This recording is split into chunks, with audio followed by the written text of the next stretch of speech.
right, now we're recording. Hello, my name is Reyna Henry, and I am with the Unitarian Universalist congregation called Tapestry. I chair the Welcoming Neighbors Home initiative. In this initiative, we strive to serve those without homes by serving meals at the Friendship Shelter in Laguna Beach, running food drives and care kit drives, and distributing them to pantries and agencies serving those who are unhoused in South Orange County. We're also focusing on advocating for permanent supportive housing and affordable housing. We believe that a housing first policy is the best approach for addressing the seriousness problem of homelessness. This program is being jointly sponsored by Tapestry's Welcoming Neighbors Home initiative and the Women's Rights Action Group led by Karen Nichols. And I want to do a special thank you to Karen for her help in organizing and promoting this program. Tapestry's Women's Rights Action Group is a dynamic group that gathers in support of women and women's issues. We provide a network of information and partnership opportunities focused on women. Our areas of interest include reproductive justice, political activism, healthcare, empowerment, and equality. And I also want to thank our Tapestry member, Janet Lusk, who gave us the idea for this session by introducing us to Wise Place, and Elizabeth Hendershot, who will be speaking with us later. Janet thought it would be good for people to know about resources that are out there for people who are unhoused, particularly for women, as there's not as many resources for them, specifically for them. So to get us, and then I guess the other thing I would say, that idea from Janet got us thinking, and we started to think about people might like to know the special challenges that women face who are not without a home, who are without a home. And with that, it inspired us to ask Reverend Reyna Heymary, our community minister, to share her experiences doing outreach on the street. So here's what we have planned together. First of all, we'll have our minister, Reverend Kent Doss, our minister, welcome us. And then Reverend Heymary will be speaking, and followed by Elizabeth Hendershot. Then we'll turn off the questions and turn off the recording and take questions. If you have questions, feel free to put them in the chat, and we'll facilitate the Q&A later on. So now let me introduce you to Reverend Kent.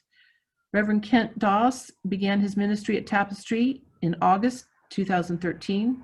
Before joining us here, he served as in the UU congregation in Laguna Beach for 6 years. He attended seminary at Iliff School of Theology in Denver, Colorado, where he earned a certification in Justice and Peace Studies. We're very fortunate to have Reverend Kent join us on the leadership team for Welcoming Neighbors Home. Reverend Kent? Good afternoon, everyone. I see a lot of familiar faces, but also some new faces, which is exciting. So for those of you I haven't had the chance to meet yet, it's nice to meet you. I am thrilled to see so many faces. I'm thrilled to see Welcoming Neighbors Home blossoming really quickly as a great manifestation of our values and making a difference in the world. Especially for those who are particularly in need. I was driving here this morning and made the mistake of flipping on the news and realized we're going to talk about some heavy stuff probably this afternoon. As we do that, I'm going to invite you to see all of those challenges as opportunities to do something better. There is quite literally hope in each one of those broken places, because there's hope for something different, something to change. I'm looking forward to what we have to learn today. I expect it's going to be challenging, but with that challenge comes an opportunity for growth and doing something different in the future. So I will bid you a very virtual welcome to our virtual space, and hopefully soon can bid you an actual welcome to our actual space. So thanks for being here. Thank you. Now let me introduce you to our first speaker, Reverend Reyna Heymary, who serves as the affiliated community minister at Tapestry. She strives to lift up her voice and the voice of others to assist those experiencing homelessness in Orange County. At Meadville Lombard Theological School, she spent a year as an intern working with Anaheim motel kids She was able to study the changing public policy for social good with Reverend Bill Schultz. At this time, she also began participating in Clergy and Laity United for Economic Justice, known as CLUE, OC. Housing is a human right OC, and speaking at City Council and County Board of Supervisors meeting in OC on issues around homelessness. She's also attended and led memorials at Tapestry and St. Philip Bendazee, I hope I said that right, for our neighbors who have died without fixed abode on the streets of Orange County. She and her husband, Steve, help support two local food banks and a grassroots advocacy group in Huntington Beach. He also serves as on the leadership team for Tapestry's Welcoming Neighbors Home. Reverend Reyna? Well, good morning, and I guess it's noon, good noon. Thank you for having me, especially Reverend Kent and Rona and Karen, and it's good to meet you, Elizabeth. I'm Reverend Reyna, and as Rona said, I'm the affiliated community minister at Tapestry, and it's my great joy to do advocacy work and outreach for folks who've been on the street. I want to begin by reading the list of women who died on the streets of Orange County in July of 2020. Teresa Felker, July 17th. Amy Viteri, July 22nd. Lindsay Lofstrom, July 23rd. Elizabeth Platidibus, July 29th. Colleen Zephus, July 30th. Myra Curry, July 31st. I just read you the list of women who died in 1 month of this year who were experiencing homelessness. By my count, of the 187 people reported by the Orange County Coroner's Office who died without housing in Orange County in 2019, 35 were women, 35. I planned this presentation, I'd written most of it up when I received a call from a colleague this week. There is a woman from the LGBTQ community who needs immediate help and is living mostly on and off the streets in Los Angeles. She's been raped and then held against her will for a time. I will call her Echo from Greek mythology. Echo, I think, holds up a reflection for us, a way to see how we are treating our neighbors who are often forced to live on the street. Our sisters from the LGBTQ plus community face extra challenges around finding shelter and housing. And facts and figures are very helpful. In fact, they're crucial for helping us to understand the magnitude of the crisis, the problem we're in right now, particularly in California. But I want to touch on the human experience today. We're going to take a close-up look at women who've become homeless and the special challenges that they face around housing and shelter. I was disheartened but not completely surprised to learn that one of the primary causes of homelessness for women is domestic violence. Of course, there are the factors that can affect everyone, like job loss or serious illness. I put together a list of resources to share with you, including a World Health Organization report that speaks to this harsh reality of domestic violence worldwide. And that list is just a starting point. In fact, by the end of this week, I could have added 20 more resources, but those are just places to kind of jump off and start researching if you're interested. I want to say up front, I'm someone who's never experienced homelessness. I've only been privileged to walk with these folks and see a fraction of the issues they face every day, navigating to meet their own basic needs. I always come away admiring them, particularly the women, for being able to make it one day, just one day on the streets.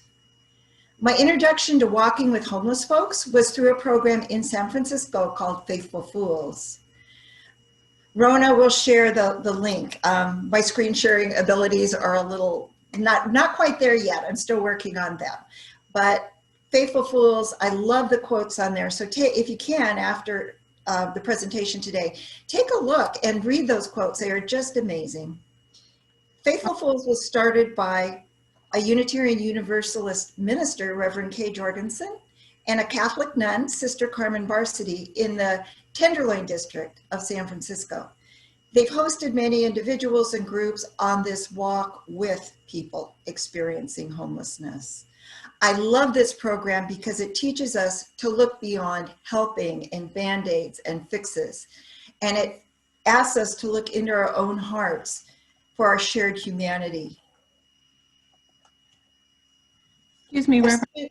Excuse Yeah. me. We're not seeing your wonderful face, and I'm just wondering if you're, I think your video is on, but can you just double check?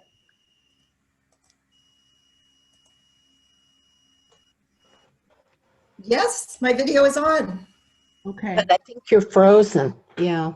Can you hear my voice? Now Yeah, you're- now we can see. Okay, I'm sorry about that. I don't know what's going on because my video's on and my. Well, now you're back. So thank you. Okay, there you go.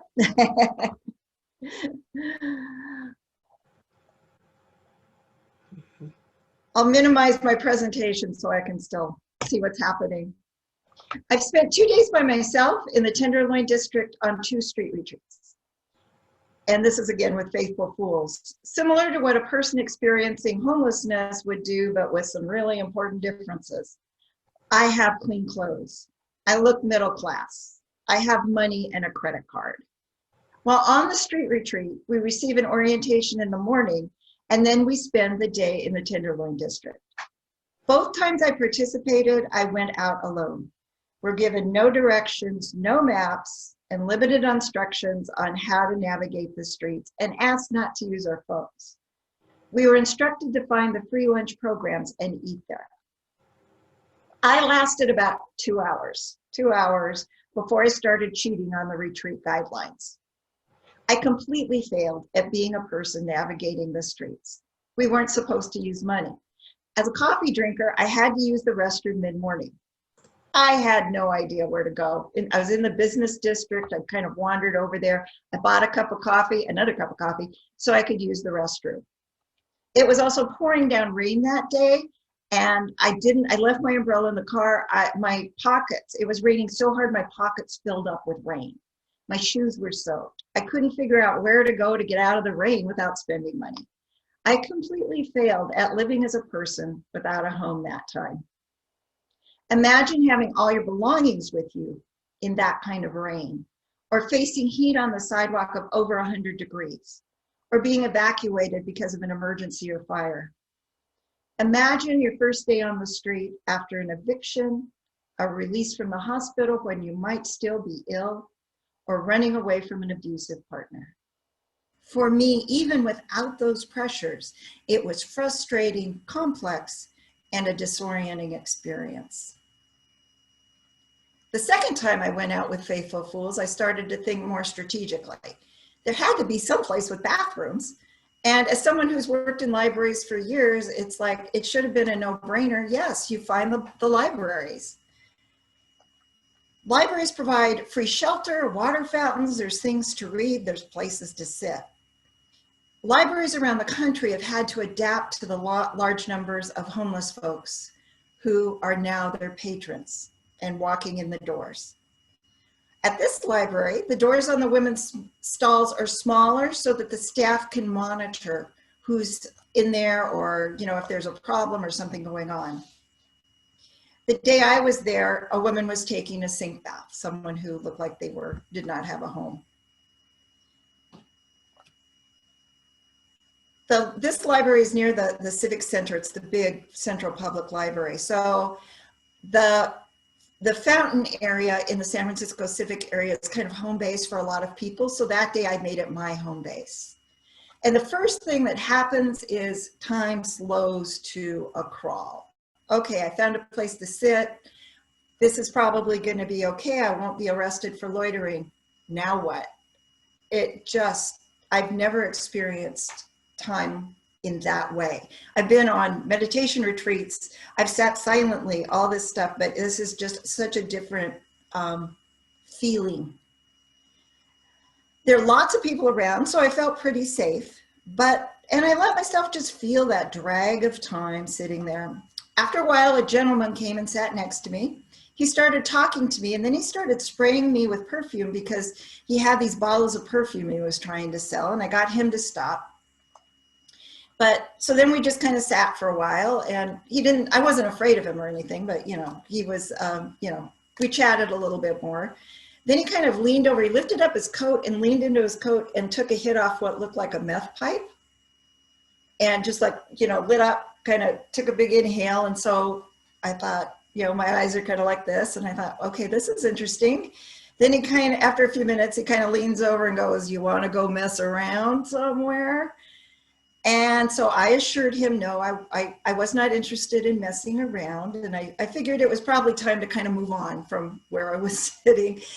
It was getting closer to lunchtime, but there wasn't anything to do. So I thought, well, I'll walk over to St. Mary's. And I stood in the lunch line with folks who were obviously mentally ill, kind of talking to themselves or, kind of gesticulating. That was my interpretation of what was happening. The food as we were instructed to go to one of the kitchens, the food is cafeteria style, heavy on starches, potatoes, rice, that kind of thing. There's usually fruit served. If I didn't look like I wasn't going to eat something, people would ask at the table, "Can I have that? Can I have that?" And I noticed a woman barricaded in the corner, sleeping. After lunch, I went back toward the fountain and I saw a young woman I'll call Chloe. Chloe had all her stuff with her. She presents as African American and her jaw is disfigured. I sat and talked to her and she seemed very friendly. So I said, "What's it like for a woman to live on the street?" She told me that she lived with her family until everyone died and then she found herself without a home. My experience of her is as a very gentle and very intelligent person during this talk, but it's someone without a lot of education. In San Francisco at night, she purchases a subway ticket and rides all night for safety on the BART. A friend lets her shower and spend the night once a week. And she tells me women experiencing homelessness try to get in a group with men because it is much safer on the street to be in a group. I did spend some money to buy her food. I gave her what little cash I had. And so here we have a wonderful young woman with a facial disfigurement and limited education. She finds herself homeless. What happens to all the Chloes? My first impulse was to take her home with me, but Advocacy 101 tells us never to do that, and wisely so. But in the moment, your heart just aches for this one person. She had an appointment with social services the next day. It sounded like she'd be going in for real help. I made sure she had cash for the BART that night and some food.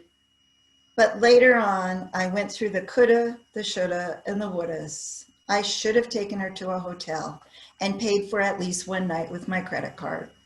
I was haunted by regret later, and I still am when I think about her. But this isn't about our guilt as house people. It's about a system so broken, we have many thousands of echoes and Chloe suffering. And we, if we have any resources, can take action. I've never considered myself a wealthy person, but now I see how much I have just by the color of my skin and my education, the advantages I've had in my life.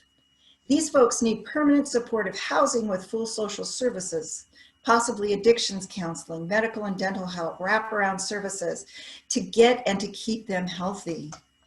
I try not to see housing issues as an us and them issue. It's a we issue. It's all of us. And that's, again, what I love about Faithful Fools. It stresses our humanity that there's no us and them. And one of the myths I'd like to just speak to today to dispel is that people do not want help. I hear this so much when I'm working with people who are trying to assist or get involved, or are community groups in Huntington Beach that are actively hostile to people who are experiencing homelessness. There are complex factors that keep people from spending night in shelters or seeking current services that are available. And women face special issues around safety. At an encampment in a parking lot in Fullerton, I got to know the folks who lived there over a period of time. This was a year or so ago. I didn't even see the women who live there until my second visit to the camp. One woman had such severe anxiety, she hid in the tent from everyone.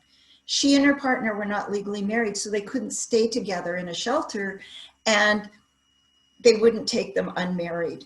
So he felt he couldn't leave her. One woman older woman, was completely deaf, didn't have hearing aids. So of course she's going to be, unable to really communicate, very difficult. Taking care of basic bodily needs is always a challenge. These folks are regularly locked out of restrooms, in parks, and other places. People are forced to do their business in a bucket or on the street. If you're a woman, navigating restrooms becomes even more dangerous and complex. Menstrual products cost $5 to $10 a month. If you don't have money for food, what do? And I don't have answers for these questions, I really don't. Nearly everyone experiencing homelessness that I've spoken to has complained about getting sick in shelters due to crowding. So folks will wait, they don't have money for over the counter, they can't go to the doctor, so they wait for 911 services. And in the recent study by UCI and United Way, everyone as taxpayers pays $45,000 a year for just one person who is experiencing homelessness. $45,000 because of emergency services is what it averages out to. The risk for women on the streets for assault, rape, or harassment is always present. A compromising picture of a homeless woman on one Huntington Beach Facebook page elicited such cruelty in the comments, it was beyond disgusting.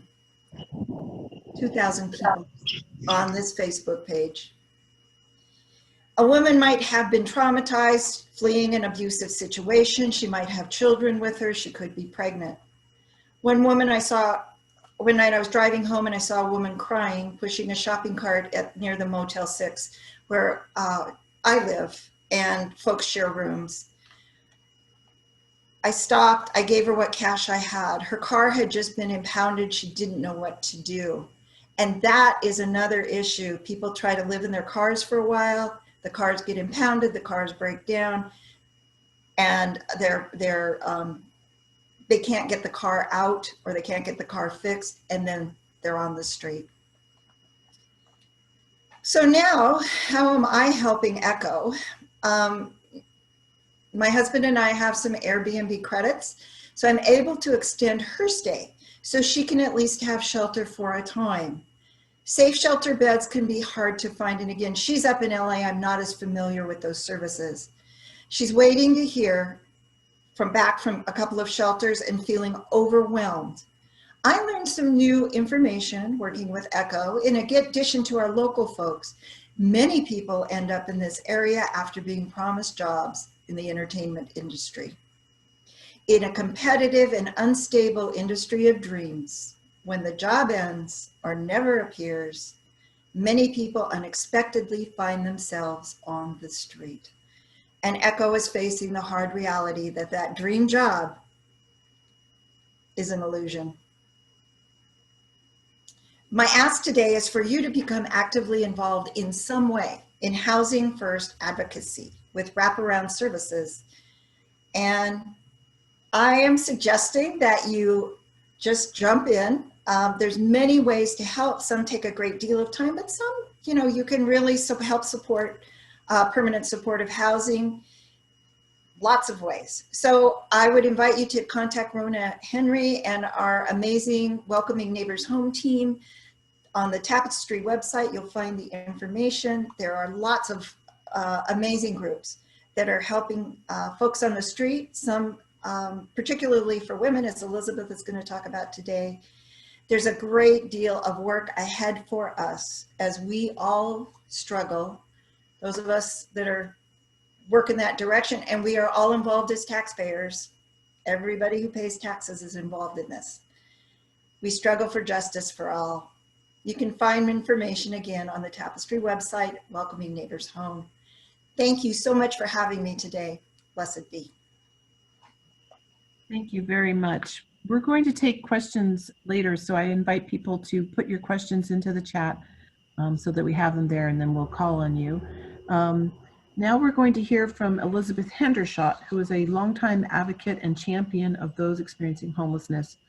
Though I haven't known Elizabeth long, I can tell already in my short conversations with her that she's very passionate about this issue.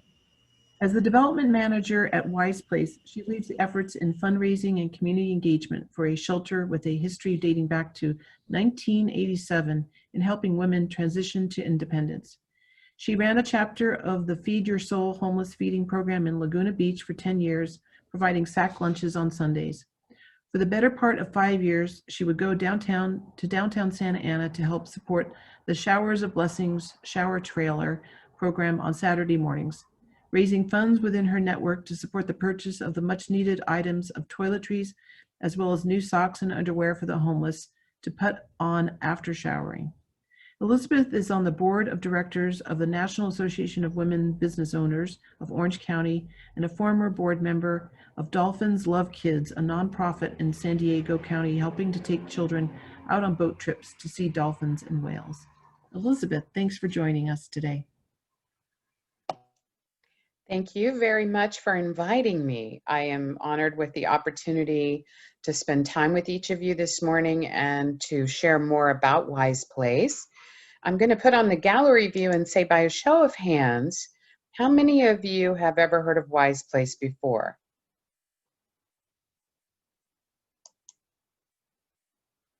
That's wonderful, wonderful. And then a new show of hands, how many of you have ever been to the Wise Place shelter in Santa Ana?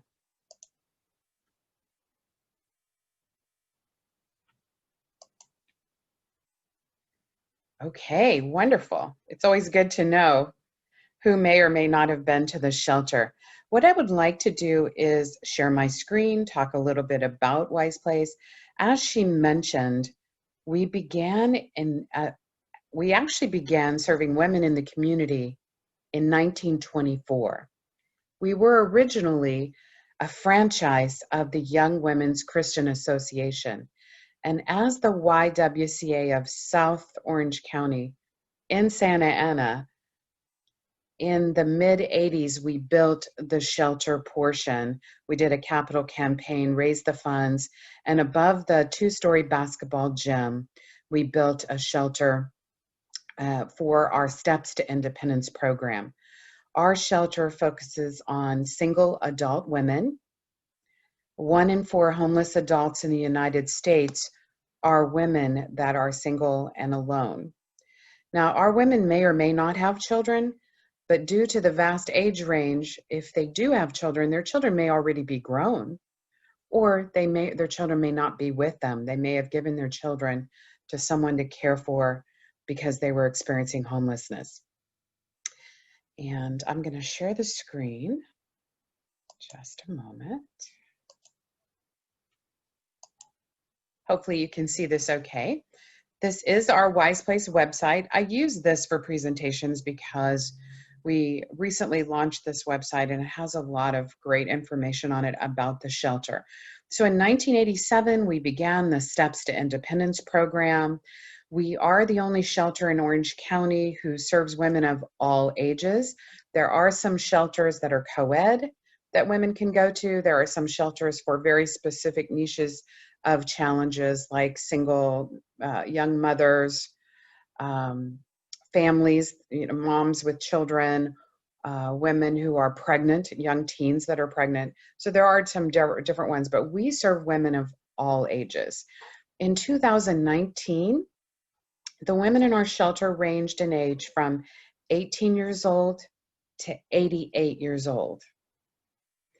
In 2018, the women ranged from 18 years old to 94 years old. So our focus with the women in the shelter is different depending on who the woman is, what's happening in her life when she comes. Our first goal, our first objective is to pair her up with a one-on-one counselor. All of the women receive case management and counseling so that we can figure out what's happening in their life and help them set goals. The setting a goal, I mean, if you get in your car and you want to go somewhere, the first thing you do with your GPS is put in your destination. For the time period that women are at Wise Place, we're helping them get to that destination. Our vision is that every woman in Orange County be safe and housed. And that goal, of course, is housing, but what is the specific goal for each woman, depending on her journey, her story, what's happening with her. So we provide not just shelter, safe shelter and warm meals, but also counseling, case management. We help women with setting their goals. We help them stabilize their health physically, mentally, emotionally. We help them, those that are if their goal is employment assistance. Some women are already working and they have a job, but due to the low income threshold, they don't qualify to rent an apartment. Some of them are seniors on a fixed income and they need permanent supportive housing. That was mentioned earlier. We help women with financial planning. Many of them need to figure out how to budget what they do have. Most of them need some type of housing assistance. So being able to have a housing plan and working with a professional in our network and or on our staff that helps a woman navigate the system. Some of the women have come through drug or alcohol recovery. And at the end of a 90-day recovery, women are jobless and homeless. If they go back where they came from, then it's a high chance of a woman relapsing. So a woman who has come through an addiction recovery program could be referred to Wise Place to continue that journey to sobriety, which is very important. It's interesting to know who we serve. And this here talks about that. 58% of the women in our shelter are survivors of domestic violence. Many are referred through domestic violence shelters. 41% of the women are physically disabled and 35% are chronically homeless. We began the Steps to Independence program in 1987. However, in 2018, we tripled in size in 5 weeks' time, since we were no longer the YWCA and haven't been since 2000, which is when we got the name Wise Place. It's an acronym. It stands for a place for women to be inspired, supported, and empowered. So WISE is that acronym, Women Inspired, Supported, and Empowered. We became that full-time in 2000. In 2018, we had an empty basketball gym from our days when we used to be the Y. And we said to the county, when they were displacing the people who were living in the Santa Ana Riverbed Trail, we said, let us be a part of the answer for the women. We do not want these women to be displaced from the Riverbed Trail, have nowhere they can be, and not have some type of shelter and a safe place to go to. So we entered into a contract with the County of Orange. We are a county operator for converting our gym into a safe place emergency shelter program. This program began in March 2018. We converted the empty gym with 60 cots. We took in 60 women from either the Santa Ana Riverbed Trail or as they cleared out the Civic Center Plaza. 35% of the women in the shelter are chronically homeless. The women in the Santa Ana Riverbed Trail and in the Civic Center Plaza were considered chronically homeless, which is a HUD definition for women who have been homeless 12 months or more, or within a 3-year period consecutively, or within a 3-year period have been homeless 12 months or more. Now, that is a long time to be homeless. And some of the women who came to stay with us had been homeless much longer than 12 months.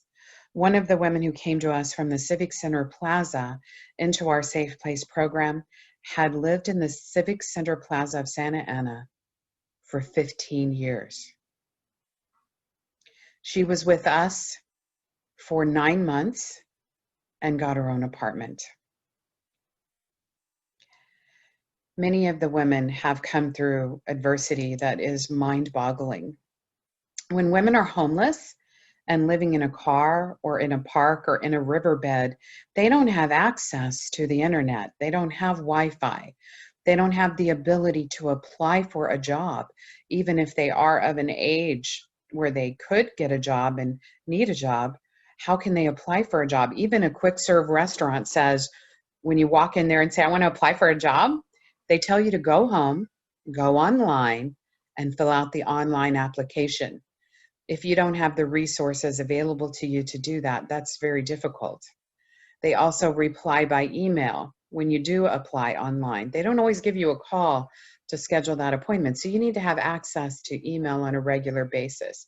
So one of the services that we offer in the shelter is we have a computer resource lab. And during COVID, we're able to space it out, so only a few can use it at a time, where it used to be up to 6 women could use the computer resource lab at a time. In our shelter, we have women who are the 18 to 22-year-olds. These are the transitioned age youth. Young women who age out of the foster care system often have nowhere to go. And sadly, that age group is targeted for human trafficking, for sex trafficking. There are people who drive the streets looking for them. So we have shelter beds available for them.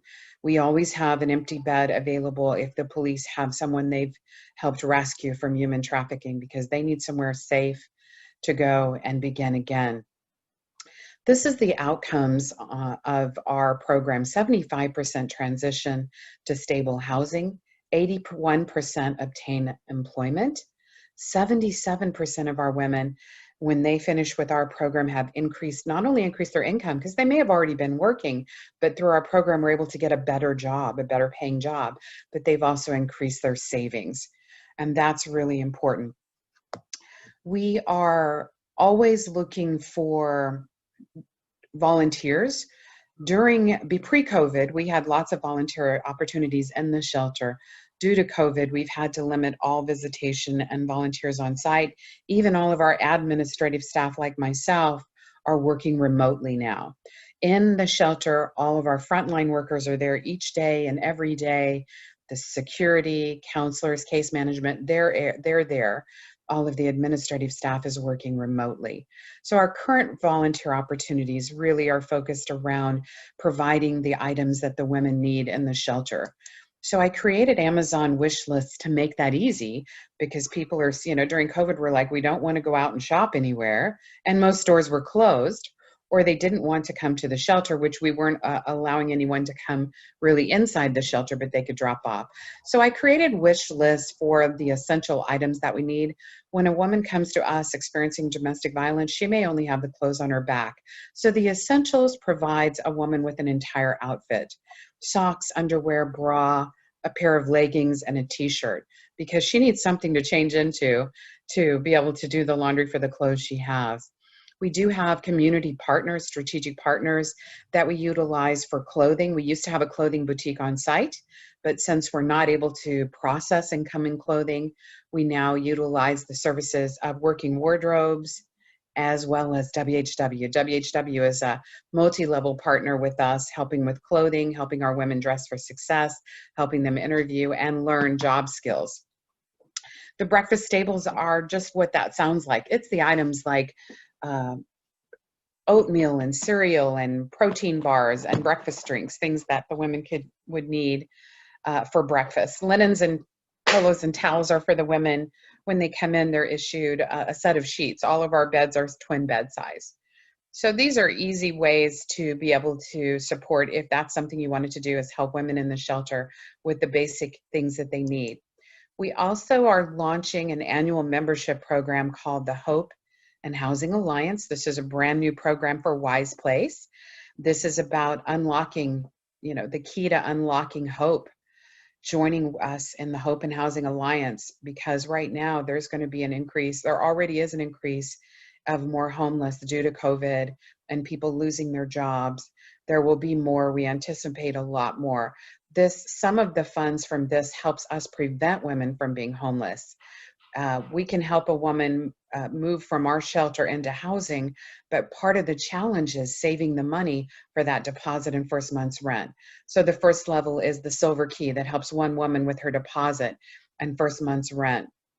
The Gold Key is about providing the essential clinical therapy and case management for a woman. And the Black Key supports the entire Wise Place way process that I showed earlier, all those wraparound services that we provide at the shelter. We're launching this program on October 17th. It's free to attend. We'll share information about the shelter, and we will also have information about the shelter, about ways to get involved, and some of our graduates telling some of their stories. We also have some information here on our homepage. These are testimonials about some of the women. Augusta was a young widow. She got married at 18 years old. By 25 years old, she was a widow with 3 small children. And she and her husband, during their marriage, had moved to another state. She returned to California, which was her home, with all of their savings, thinking she would just rent a motel and get a job, and her cousin was able to take care of her children. She couldn't find a job and ran through her savings. So while her cousin and his girlfriend helped take care of her 3 small children, she came and stayed at Wise Place so she could begin to stabilize their lives and figure out what to do next. She now lives in their own apartment. She was reunited with her children and lives in her own apartment. I have run out of time. I mentioned to them that I could talk for hours and hours because I'm very passionate about what we do at Wise Place. I would love to hear from any one of you that have any questions about Wise Place and about any of the programs that we have. If you're interested in getting involved now or later, normally when, pre-COVID and hopefully soon someday, post-COVID, we'll have volunteer opportunities on site to be able to come and serve meals to the women, play games, arts and crafts and things like that we're doing by Zoom. We're doing game night by Zoom. We managed to get a grant that helped us enhance our Wi-Fi throughout the building. And so we're able to do Zoom opportunities for volunteer opportunities of all kinds of different things. Thank you all for listening.